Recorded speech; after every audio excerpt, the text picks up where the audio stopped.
On this episode I'm looking for the redstone, the Riad and Hana of the Saxon Charter. I'm also going to be discussing the name Savernake Forest and where it comes from. I think I've made a breakthrough and I think I'm the first one to do it, and more of that later. And of course we'll be looking for deer, exotic birds of prey, etc. Stay tuned.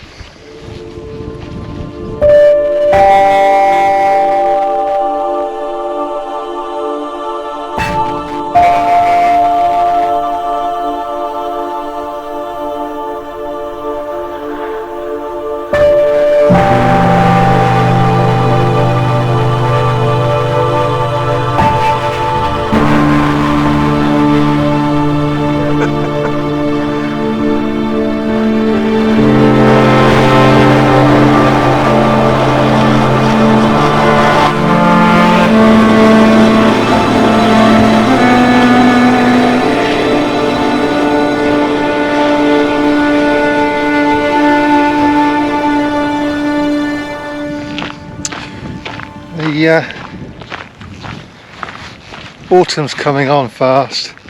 It's all going brown, not in that brown way of high summer, but brown way of leaves are about to fall off, or falling off now. So it has been a cool year, and I've enjoyed myself. I refuse to hang my happiness on 4 to 5 degrees centigrade difference from one year to the next. It's just get out there, pack a Mac if you have to.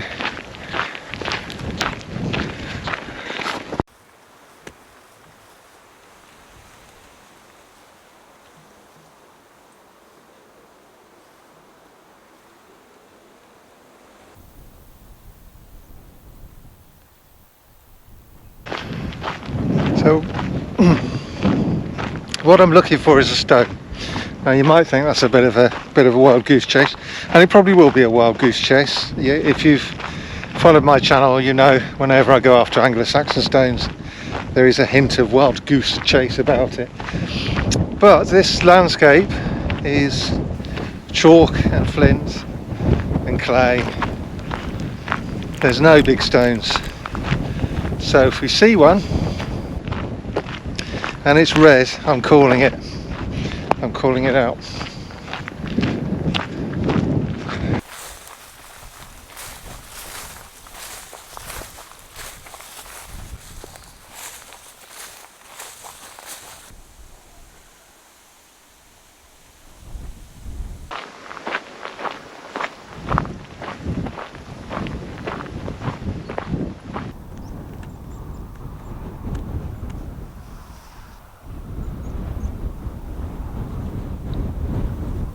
These parched marks are the settlement of Coombe Down, and through the middle here is a holloway which is completely off alignment from the tracks that we have today, and the holloway is what the Romano British that lived in this settlement and the Iron Age people that lived in this settlement would have used. Over to the right is Coombe's Down well, which is a half well, half pond arrangement.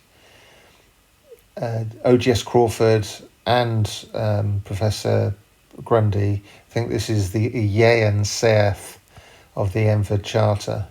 I'm not too sure, however, but it certainly matches matches what should be expected of a Seath. So the misalignment of the track suggests that there is no continuity from the Romano British past into our English past. However, there is, slap bang in the middle, an English anglo-saxon house which was excavated in the 1990s.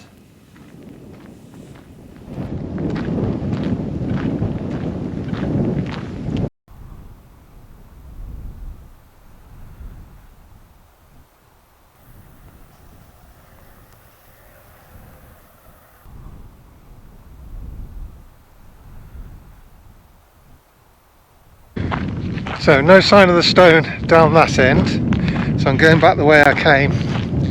It is this part of the wild goose chase has ended. I'm still hopeful. It's never that precise. So I'm incidentally, this part is called G.B. Grundy, Professor G.B. Grundy places the strat here, a long strat. So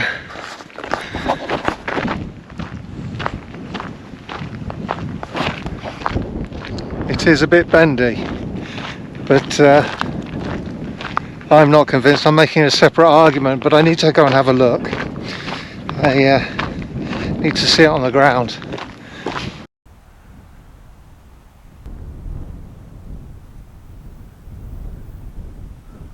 What that goes to prove is that it wasn't just the case that the Romano British in the Iron Age, the Celts, lived up on the downs, and when the English came they lived down in the valleys. The English also came to live up here, which quite frankly is mad. It is windswept, summer starts later, it is there's no water.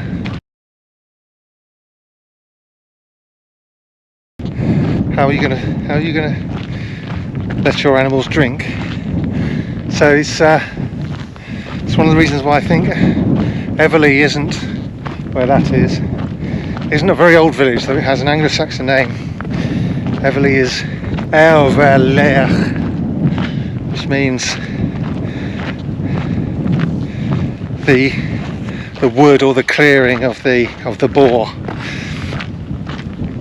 But if it was an old village, it would be, that estate would have no right to water. It couldn't survive. I mean, they could have wells, but you try watering 200 head of cattle with a well, especially when you didn't have a pump.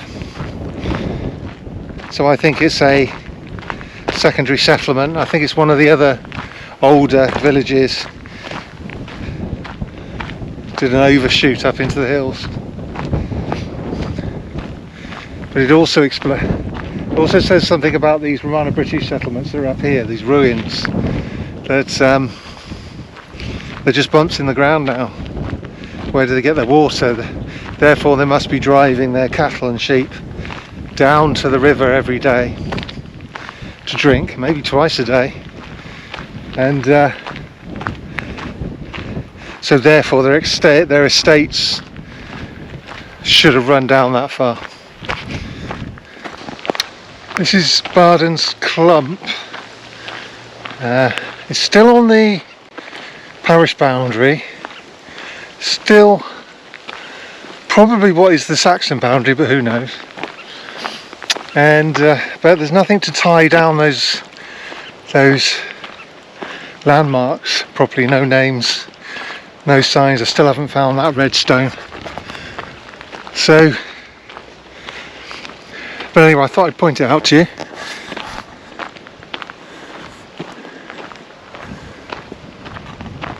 I guess this is all military.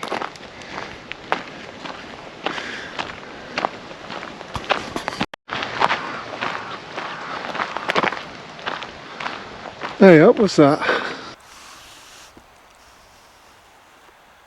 Yeah, that's the twin barrows. Yeah, I don't think I get to see those.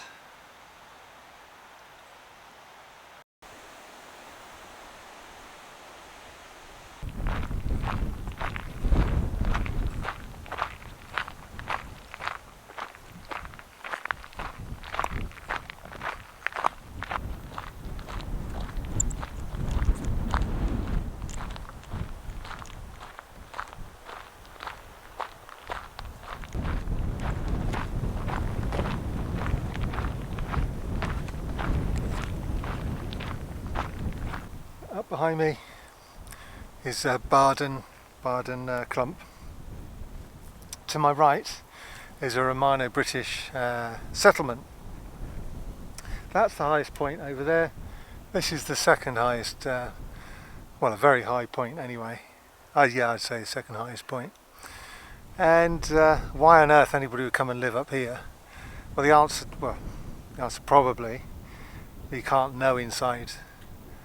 We can place ourselves in the shoes of others, but we can't get in their heads. But it's a great way to proceed is to think why. If I was them, what would I do? It's more secure up here. You can see your enemies coming. It's where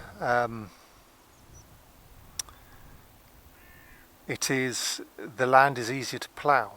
So before the Romans came, well, the Saxons are the ones who famously had the really good ploughs. The early medieval period, much better improvement in ploughs. They really could do clay land. So this soil up here, though very chalky, is easier to work.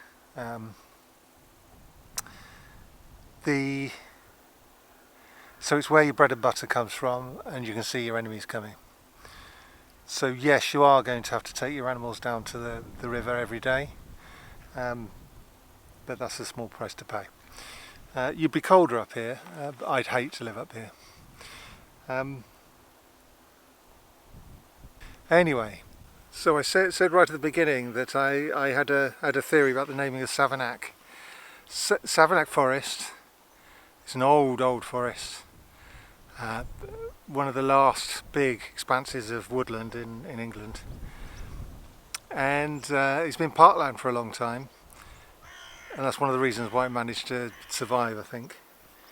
But its name, like a lot of old things, is not all old things and not English, but some significant things that are old don't have English names. So Savernake,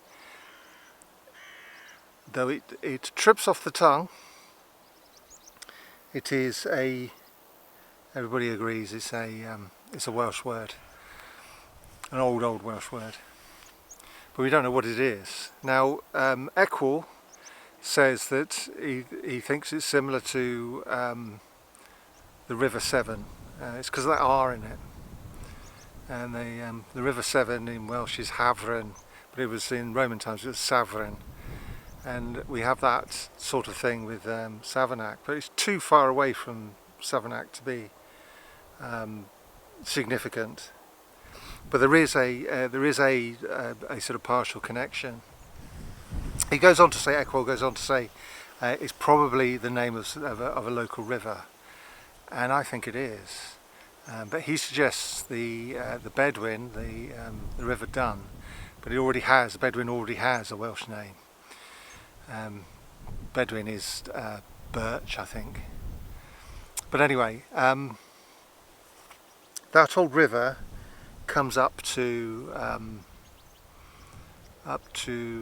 Pewsey, and it's our old friends, the Salisbury Avon. Now, I said a couple of videos ago that there's a theory. There is in the Ravenna cosmology, the Ravenna geographer, I don't know whether it's in the cosmology, I think it is, says that there's a river, Saravar. This is in the 8th century AD.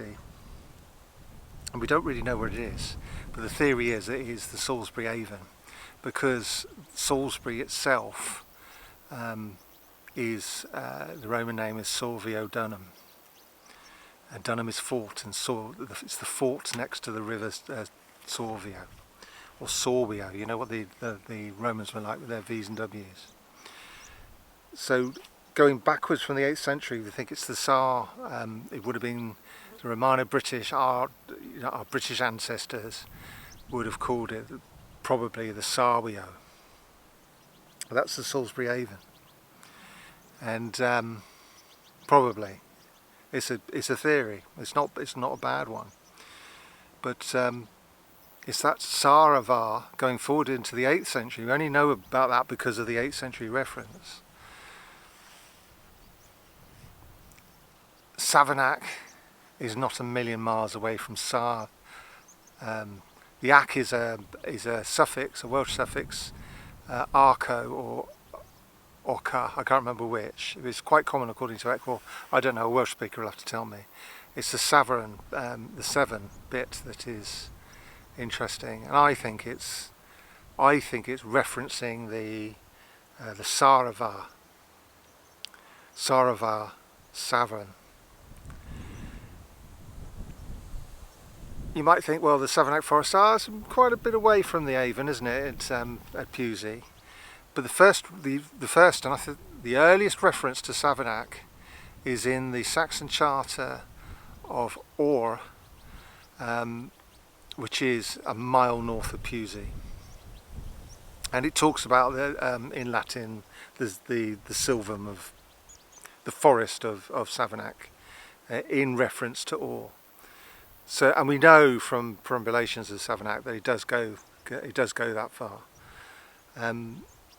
So it is enticing, and I think is a damn good possibility that if we're right about Sava and the relationship between the 8th century Ravenna geographer's reference to Sarava and Salisbury, Old Sarum, then that could explain the name Savernake Forest very, very conveniently and very beautifully.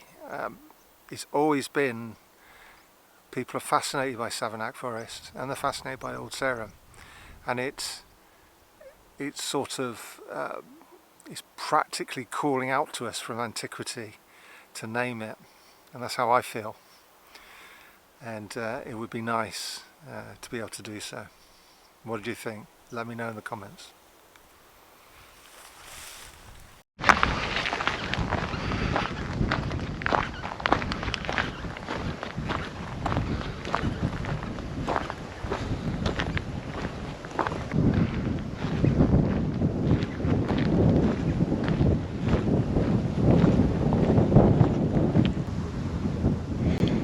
So this bit of road here going along there, that path, is dead straight. Well, not dead straight, but it's pretty straight. I want to see if there's any sign of an agger. Nothing so far. Just in case it is a Roman byway, a branch line. So I'm going along it now. Doesn't look like it so far. This is the last thing I wanted to investigate. It's on my way back to the car as well.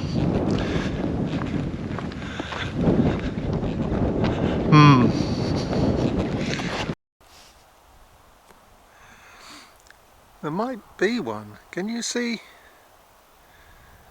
that there? It sort of goes over like this.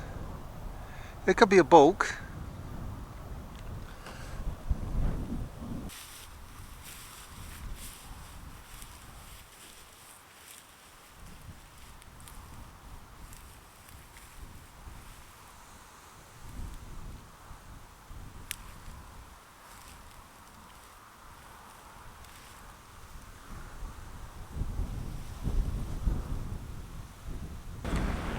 Well, what do you think? This is the LiDAR.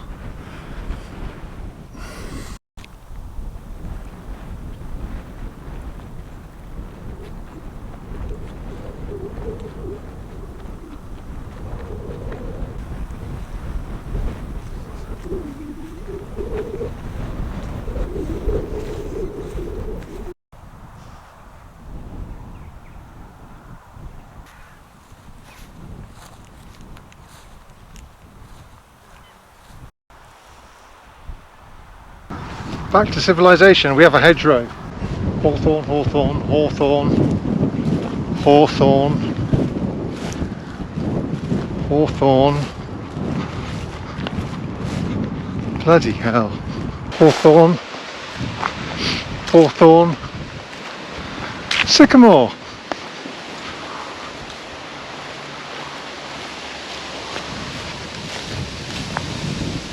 Hawthorn.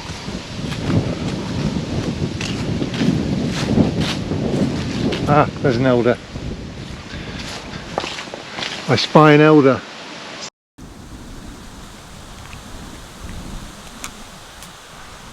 My bank's looking nice. It is an agger or not. It's pretty steep, right?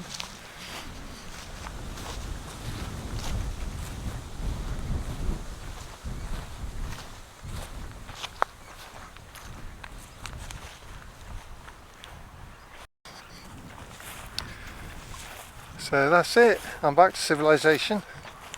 Back to cars just around the corner. And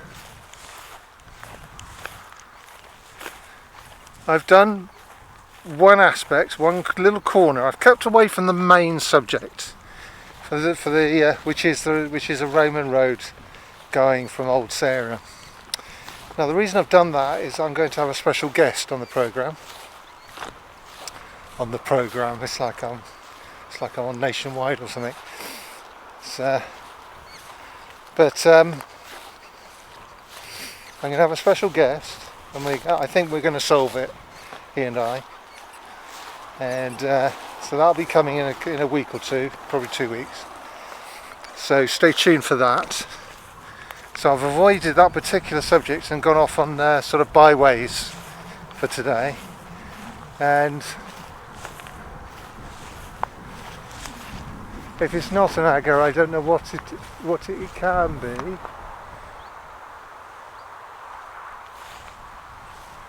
But it could be a bulk. So, like, you know, this is the edge of the ploughland. But I don't know. But I didn't find the Reardan Hane, the red stone, in the Saxon Charter of Enford. We were following the boundary for quite a long way. I did go wrong twice, mind. I'm pleased to be able to talk about the situation with Savernake and the Salisbury Avon. That is pretty interesting. I think I'm the first person to make that connection. I'm not the first person to come up with that Sarva is the Avon, but connecting it to Savernake, I think I'm the first one.